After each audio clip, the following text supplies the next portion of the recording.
Alors bonjour à tous, dans cette troisième vidéo en fait consacrée aux requêtes HTTP avec Dio dans Flutter, ce qu'on va essayer de regarder c'est un peu comment organiser notre code d'abord, et puis regarder aussi comment on peut envoyer quelque chose avec une méthode POST. Pour l'instant on a utilisé seulement la méthode GET, et aussi comment envoyer un objet complexe en JSON à un serveur. Pour l'instant on a vu comment récupérer un objet JSON, mais on n'a pas encore vu comment en envoyer un. Donc d'abord, pour pratiquer les envois de requêtes, etc., qui sont un peu plus complexes que les requêtes en GET, on peut utiliser une application qui s'appelle Postman. Donc pour la trouver, on va sur postman.com, puis on la télécharge, et une fois qu'on l'a téléchargée, ça ressemble à peu près à ça. Donc ce que ça permet, en fait, c'est chaque onglet va permettre de préparer une requête, et quand on va appuyer sur Send, ça va l'envoyer. Donc quand on est dans un navigateur et qu'on tape des adresses, donc par exemple, si jamais je tape une adresse ici, et que je fais ce genre de choses-là, la seule chose que je vais pouvoir envoyer comme requête, c'est des requêtes de type GET. C'est-à-dire qu'en fait, un navigateur, ça envoie toujours des requêtes de type GET. Quand on travaille avec une application, de temps en temps, on a besoin d'envoyer de l'information, et donc là, on va passer en mode POST. Alors vous voyez, ça, c'est toutes les autres méthodes HTTP qui existent. Les plus classiques, c'est quand même GET et POST, donc on va regarder comment fonctionne POST.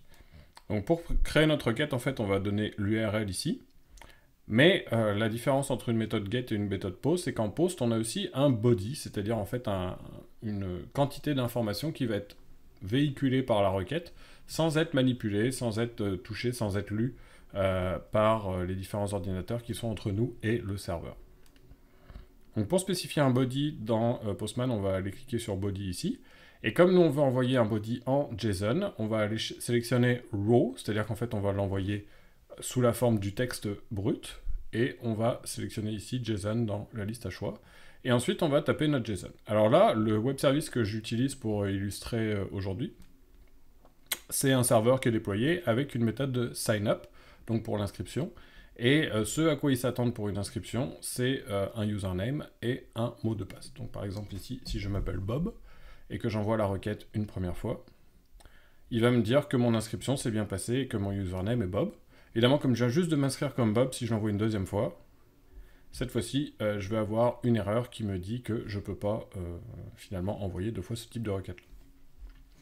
Donc mon but maintenant, ça va être de reproduire ce qu'on vient juste de faire, c'est-à-dire envoyer un objet JSON et recevoir soit une erreur, soit un objet JSON de confirmation dans Flutter avec Dio.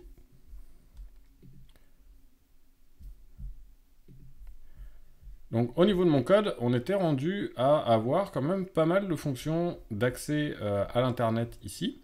Ce qu'on voudrait peut-être éventuellement pouvoir faire, c'est séparer le code de l'accès aux données du code de mise à jour de l'interface graphique. Donc en gros, ce que ça voudrait dire, c'est par exemple avoir cette méthode-là qui nous permet d'aller chercher un objet complexe, mais de pouvoir s'en resservir à différents endroits dans différents objets différents. Donc pour faire ça, ce qu'on va faire, c'est qu'on va essayer de se créer une librairie de fonctions. Donc on va aller se créer un nouveau fichier Dart qu'on va appeler justement lib http.dart.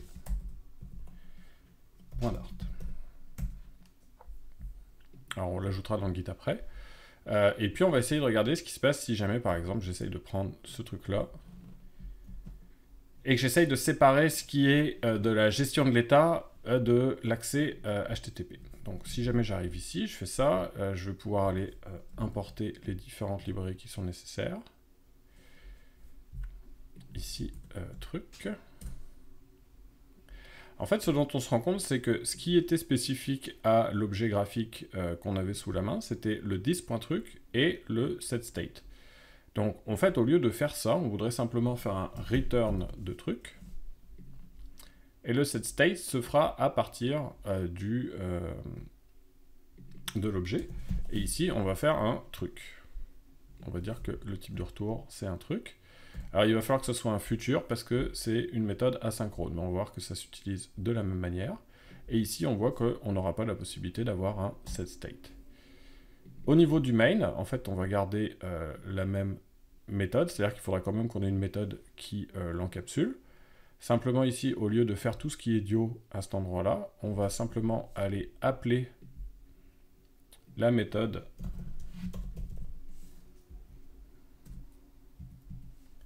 de notre autre fichier. Donc évidemment là, qu'on les a tous appelés pareil. Donc, je vais plutôt l'appeler HTTP complexe. Et ici, je vais l'appeler HTTP complexe, parce que sinon j'ai exactement le même nom, fait qu'on va se mélanger. Et on voit qu'on peut aller l'importer à cet endroit-là.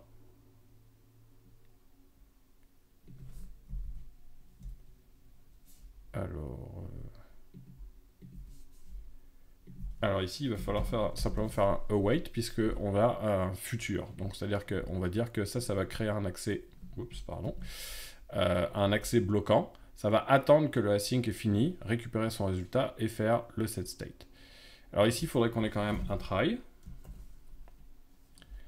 Et on va avoir un catch sur l'erreur. Donc ce que ça veut dire ici, c'est qu'en fait, si jamais nous, on a une erreur, à ce moment-là, on n'a pas vraiment notre écran, on n'a pas notre scaffold, on n'a pas rien du tout. Donc tout ce qu'on va faire, c'est qu'en fait, on va simplement la relancer, notre exception. Donc on l'attrape pour pouvoir l'afficher et voir un petit peu ce qui se passe, mais ensuite on la ressort. Donc ce qu'on a fait en fait ici, c'est qu'on a séparé tout ce qui était spécificité de HTTP et de conversion JSON dans une méthode à cet endroit-là. Mais à côté de ça, tout ce qui est interface graphique et gestion des données, on l'a fait ici. En gros, ça et ça, c'est ce qui est spécifique à notre objet, alors que le HTTP complexe va regrouper tout ce qui est la complexité de HTTP et du JSON. Ok, donc à ce stade-là, on a pris nos deux méthodes existantes, getHTTP complex, getHTTP list complex ici. Et puis on voit maintenant qu'on a déporté toute la partie HTTP et JSON dans un fichier libHTTP qui est ici. Et puis, par contre, on a gardé tous les éléments qui correspondaient à l'interface graphique de l'écran ici. Donc, ce que ça veut dire, c'est qu'en fait, maintenant, si on voulait récupérer cette méthode-là et la réutiliser dans un autre écran, bah, ça serait possible. L'URL serait la même, le traitement des données serait le même, mais simplement au niveau du traitement des données, on pourrait décider de faire quelque chose de différent avec le résultat ou de faire quelque chose de différent avec la gestion des erreurs. Donc on les a rendus réutilisables. Donc là maintenant, ce qu'on va faire, c'est qu'on va essayer de faire une méthode ici qui va nous permettre de faire un sign-up, donc ce qu'on avait vu au niveau du post, donc envoyer un objet complexe et récupérer un objet complexe. On va l'appeler sign-up. Et puis ici, ce qu'on va vouloir faire, c'est envoyer une sign-up request. Alors on va l'appeler rec. Et puis ce qu'on voudrait récupérer, c'est une sign-up response. Donc évidemment, il va falloir aller créer ces classes-là. Et puis il va sans doute falloir être capable de gérer notre code ici. Mais on va écrire d'abord le code pour tout ce qui est HTTP et JSON, et ensuite regarder le reste. Donc à cet endroit-là, en fait, ce qu'on va essayer de faire, c'est de définir une nouvelle classe qui va aussi être JSON serialisable, qu'on va appeler signup_request. Et on a vu que dans cette classe-là, il y avait simplement deux champs, un username et un password. Donc là, c'est vraiment ces deux champs-là, c'est-à-dire un premier qui est une string et un deuxième qui est une string, qui sont tous les deux des strings. Et en fait, c'est tout. Alors à cet endroit-là, on va prendre signup_request et on va le recopier à la place de truc dans toutes les méthodes, parce qu'en fait, les conventions sur ces méthodes-là, c'est qu'on doit respecter exactement les mêmes noms que ce qu'on avait avant. Alors ici, au niveau du terminal, on va se retrouver à être obligé de régénérer les classes de transfert. Donc là, on a fait signup_request. On va aller regarder ce qui se passe. Si maintenant, on va regarder transfert g.dart, on voit qu'on a les deux méthodes pour truc, pour convertir en JSON ou de JSON vers truc, mais on a aussi les deux autres méthodes qui se sont rajoutées ici, qui ont été générées. Donc on va refaire la même chose pour notre troisième classe de transfert qui était signup_response, qui elle était encore plus simple puisqu'il y avait juste un username. Alors évidemment, il pourrait y avoir autant d'objets que vous voulez dans ces classes-là, et elle pourrait être aussi complexe que nécessaire. Le but, c'est simplement de voir ce qui se passe à partir du moment où on a des classes qui sont structurées.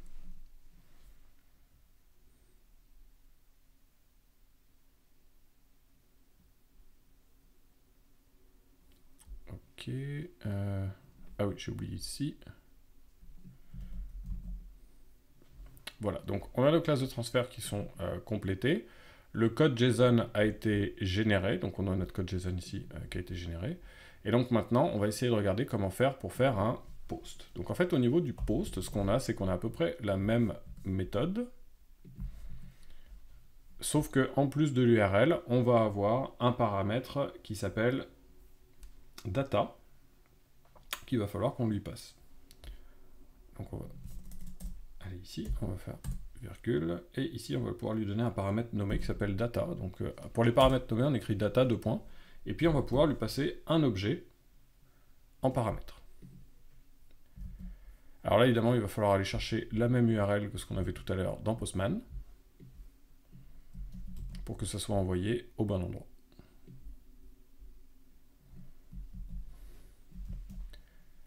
Donc une fois qu'on a ça, on va récupérer une réponse de la même manière, et on va pouvoir l'interpréter de la même manière. Donc au niveau de la conversion d'un JSON dans une classe de retour, c'est le même fonctionnement que ce qu'on avait en get. La seule chose maintenant, c'est qu'au niveau de data, on va pouvoir lui passer un objet qui va être sérialisé directement. Donc maintenant qu'on a sign-up, en fait, on a cette méthode-là, on va pouvoir simplement aller la déclencher à partir de notre code, ici. Donc on va prendre tout ça et puis le mettre en commentaire.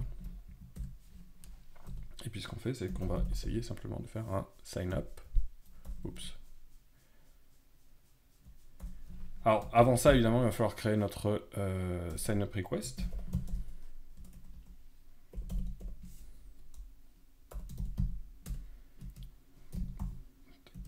Donc on va utiliser le constructeur. Donc pour appeler un constructeur, il n'y a pas besoin de faire de new en Dart. On va simplement mettre le nom de la classe avec deux parenthèses pour appeler le constructeur par défaut. Dans notre requête, on va spécifier le username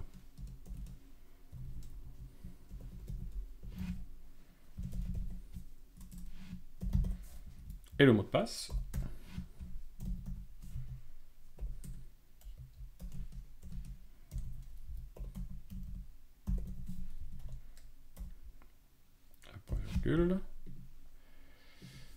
Et ensuite, on va faire l'appel à la méthode. Donc si on veut récupérer son résultat, on va écrire var response, enfin réponse en fait, égale, et comme c'est une méthode asynchrone, il va falloir mettre un await en demandant le sign-up de notre requête.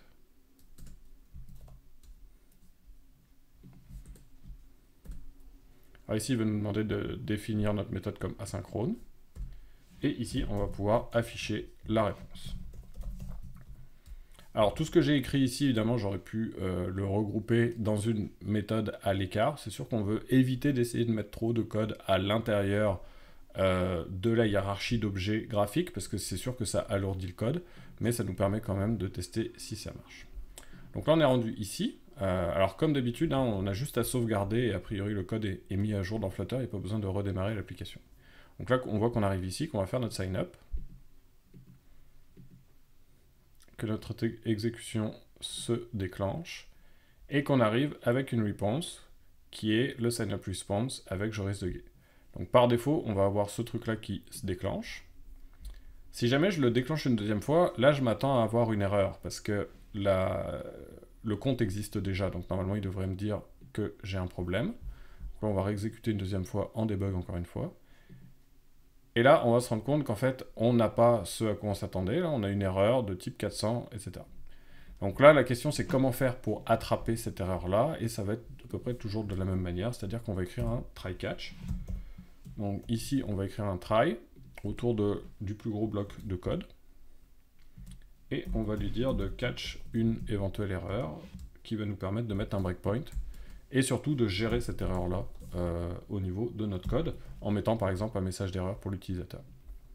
Donc là, on vient de tout re-sauver. Encore une fois, ça s'est redéployé automatiquement sur notre téléphone.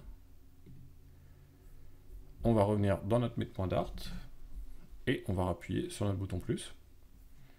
Donc là, on arrive sur notre requête, on la construit, on l'envoie. Et si on relâche ici, on va se retrouver sur notre erreur. Donc là, on voit notre E, erreur, qui a été envoyé, et on nous dit que la response dedans, c'était un bad credentials exception. Ce que ça veut dire, c'est qu'à cet endroit-là, on pourrait se baser sur le response.data, ce qui nous donne une string, regarder si elle est égale à ça, et mettre le message d'erreur qui correspondrait, qui est ici, par exemple, que la personne a envoyé un nom d'utilisateur qui est déjà existant. À cet endroit-là, comme on n'est pas dans libHttp, ici, là, on a accès à tous les objets graphiques, et on a aussi accès au scaffold. Donc par exemple, si jamais on voulait afficher un message d'erreur à l'utilisateur, on pourrait ici, en allant chercher le contexte, et en affichant un snackbar. Alors, je pense que j'ai un petit bout de code de snackbar un petit peu plus haut, voilà.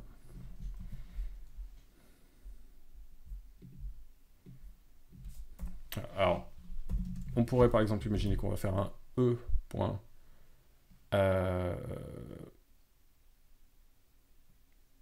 response.data égal à notre message d'erreur. Donc ici c'était bad credentials exception. Et un else pour tous les autres cas d'erreur par exemple. Alors à ce stade, en fait, au niveau du système de type, quand on fait un catch E, ça pourrait être une dio-error, mais ça pourrait être une autre erreur qui a été déclenchée par le code au-dessus. Donc si on veut être capable d'accéder au e.response.data, il va falloir qu'on soit un petit peu plus malin au niveau de la syntaxe. Donc dans Dart, en fait, si jamais on veut spécifique, on veut réagir à un seul type d'erreur, ce qu'on va écrire c'est onDio-error. Catch E. Donc ça, ça ne se déclenche que si c'est une dio-error, et le E va être forcément de type dio-error. Alors, une fois qu'on a intercepté notre erreur et qu'on sait que ça va être une dio-error, on va vouloir la convertir en string, en fait, pour avoir le message de type string. Donc ici, on va écrire string message égale e.response. Oups. Alors, on va éliminer le cas où il pourrait être éventuellement nul parce qu'on sait qu'elle ne sera jamais nulle et récupérer le data. À partir de ce moment-là, on va pouvoir se baser sur le message. Donc pour dire, dans un cas, je vais imprimer quelque chose, ou dans un autre, je vais imprimer autre chose. Donc là, on peut se mettre des prints pour le début. Donc là, ici, ça veut dire que en fait, c'est login déjà utilisé. Et dans l'autre cas, c'est une autre erreur. Alors ça pourrait être quoi les autres erreurs? Ça pourrait être un serveur qui répond pas, ça pourrait être... Donc en gros, le but de votre bout de code ici, c'est d'être capable de distinguer les différents cas qui posent problème au niveau du serveur. Donc une fois qu'on a recommencé notre code, on va redéployer notre application.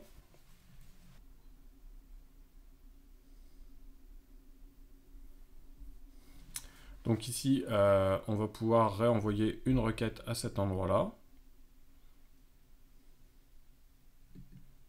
Et puis on va arriver à cet endroit-là sur le onError. On va passer une exception. On voit ici que le message, c'est bien bad credential exception. Donc on va être capable, avec un if, de distinguer les différents cas d'exception et de réagir en conséquence. Alors là, on a juste des prints, mais on pourrait s'attendre à avoir des messages à l'utilisateur.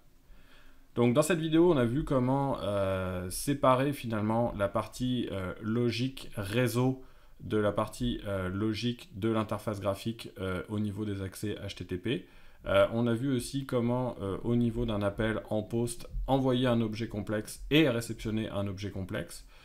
Et puis on a finalement vu comment, au niveau d'un try-catch dans le code graphique, on pouvait distinguer les cas où ça fonctionne, c'est-à-dire où on récupère la valeur qu'on veut, des différents cas d'erreur, et même dans les différents cas d'erreur, aller chercher la valeur dans notre réponse d'erreur du serveur pour être capable de donner un message significatif dans les différents cas à l'utilisateur.